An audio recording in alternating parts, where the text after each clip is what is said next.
Right, so anyone that follows the channel, which is literally fucking no one yet, we have bought this MX-83 Cressida. Was being JZ converted, but they gave up. This hectic trans mount on here at the moment. Auto box, stock exhaust. No, usual Cressy shit.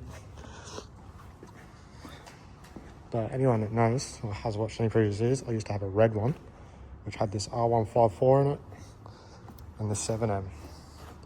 Something happened to the red one, so now I'm building this one, which is a Series 1 Grande with a sunroof as well, which is pretty sick. I'll just show you a bit about manual converting it, what clutch I'm running, what box I'm running. So for the clutch setup on the 7M, I've got an extreme heavy duty 7M GTE clutch kit, which is your clutch plate and your clutch disc. Or, yeah, I don't know the correct name. I've got ARP flywheel bolts, and I've got an extreme performance flywheel, also for a 7M GTE. That all does bolt straight on. The center bore is a tiny bit smaller, but you can send it on with a couple of bolts, just evenly winding them in. Or you could probably heat the center up as well, and you'd have that. But you can run that on your NA motor. For the box, I've got an r154. I believe this is out of a Toyota Chaser. It originally come with a 1JZ GTE bell housing, but I've since swapped it with a 7M GTE bell housing, which is easy. It's just a couple of bolts in there. For the slave, it's a bit dirty, but that is a brand new slave. Just getting an r154 slave. That's what I did. Bolt straight in, works. I made my own custom clutch line with AN fittings and AN line, PTFE. Adapter fittings in there. That worked mint in the red car, but as I said, the red car's gone now. I'll be slapping this one back in there and hoping it's not broken, because it did get caught up on a few things in the workshop, but we'll see. And because it is a pull style clutch, you need your clutch fork as well. This come in my clutch kit, but I just presume you need a 7M GT r154 clutch fork. I'm also running a 7M GT starter motor, but I think the 7M GE non-turbos also have the same starter. Also running KE conversion engine mounts on my motor. So instead of the basic rubber ones that tear in half every time you make any decent power, those are solid polyurethane bushes for pedals and shit. I've also got the KE conversions kit. This comes with the master cylinder, but the one I got sent was fucked, so I bought one off a Land Cruiser, which works. That bolts in inside the cab, out to the other side of your flywheel, and then your master cylinder goes on through the other side, just like that. So I'll do a time lapse and a bit of an explanation of what I'm doing as I'm working on this car. And yeah, hopefully we can get this thing done in 12 hours. Motor in, r154 converted. Another thing with the r154 conversion is that when you pull this auto out, the r154 doesn't actually clear. I'll show you when it's out, but you do to bash out either sides of your chassis in here for it to fit. And then for tail shafts, this is an auto tail shaft here. So your stock Cressida tail shaft. There's two options. You can go with a one-piece built tail shaft, which is what I've got, or you can get, because this is a two-piece, you unbolt it here and get rid of this section to the box. Hold on, let me get a bit of angle. You can get rid of this section here, unbolt that, pop that out, and you can get a Mark III Super on, which will slide straight into your r154 and bolt straight up to your second half of your tail shaft. But I have a full single-piece built tail shaft, so I'll not be doing that. So I'll end it there. Put a time lapse of me pulling this box out, putting the wheels on. When we get to put the r154 in, I'll show you. Right, so we got these tail shaft bolts out. I stopped recording because I was losing my shit trying to do it because I was that fucking tight for some reason. Found out how fucked my diff is. It literally bounces up and down as I was trying to undo these. So next up, we get this little bracket here off.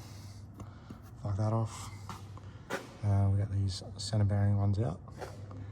Hopefully that should just pop off and it's not seized, and then that'll slide out the back of the box. We'll get the fucking box jack in. drop the box, and I can finally put the R154 in after fucking around with those bolts like an hour. So I'll leave it here.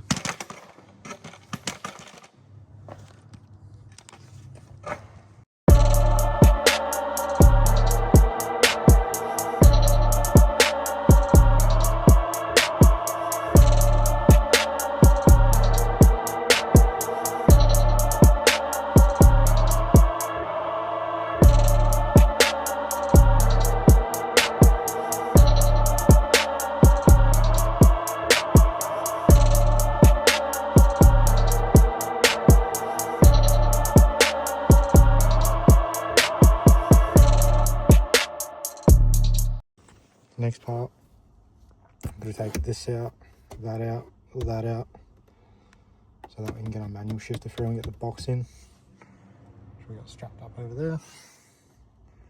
I don't think I really record this part. Fuck, that is sick. Don't think I had to record this part, but I'll show you when it's done. It's pretty easy, just rip it up. This is just clipped in, pops up. I think that just pops up, and there's 4 10mm bolts under there. So I'll get back to you when that's done. Alright, so we get our R154 in. Hopefully it doesn't fall off like that fucking box did. Get up here, we've got the fucking opening all up for the shifter. I'm probably going to have to bash this side out a bit, around the bell housing, around there, and probably up in here as well. But I'll time lapse this shit. I'll take the box out after I'm done, so I'll show you where to bash after I've done it. Hopefully this doesn't fall, because I will fucking kill myself. Anyway, I'll put on time lapse.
So we've got the box most of the way in. You can see it's touching there, so we're going to bash that into the hammer and the side here. And then once you do that, it pretty much sits in there nicely. So we're going to let it down, bash those corners in, and we'll put it back up. And I think we'll get a ratchet strap and we'll go from the bottom here to hold the box up. And then I'm just going to leave the box there and then put the motor in. And then I'll call it a night, unless I feel like going crackhead and finishing it. Right, I think I've finished bashing it in.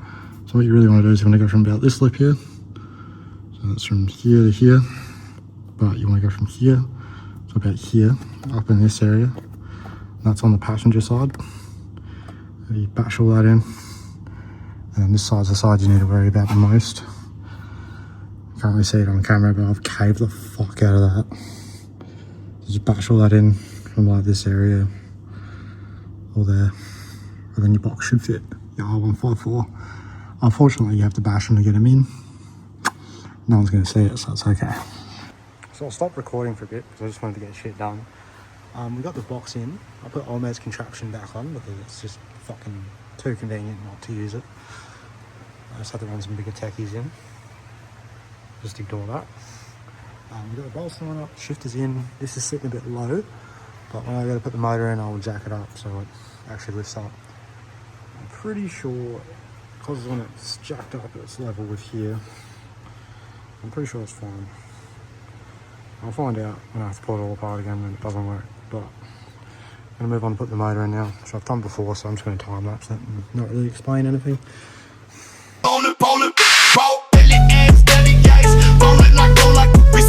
on my Dodge brakes, put the brat in my head. I ain't know my nigga brother, but I bait in the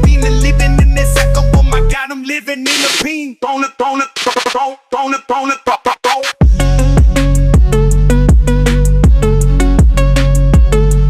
1 o'clock in the morning, but we got the motor in, we got the box in.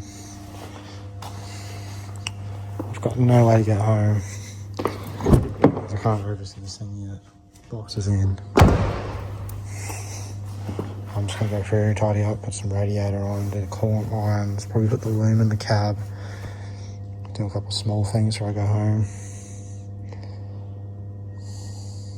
Yeah, so manual floppy MX-83. Hope the video helps, and hope you guys enjoyed the build. Plenty more to come with it. Plenty more. Probably going to put a UZ in this in the future. I also have a 1JZ one I'm building at the moment. It's off the wiring. If you're interested in watching anything on that. But yeah, I built this car in 6 hours, so you can too. Back out here again. I've got the box in, bell housing bolts, motors in, everything's pretty good now. We're just going to do some finishing work. We're going to get the tail shaft on, we're going to get the rest of our clutch on, slave cylinder, master cylinder, pedal, get all that shit done, get this thing running and driving. Probably going to swap out the fuel tank as well. I'm just going to time lapse it all, and I'll show you guys when it's done.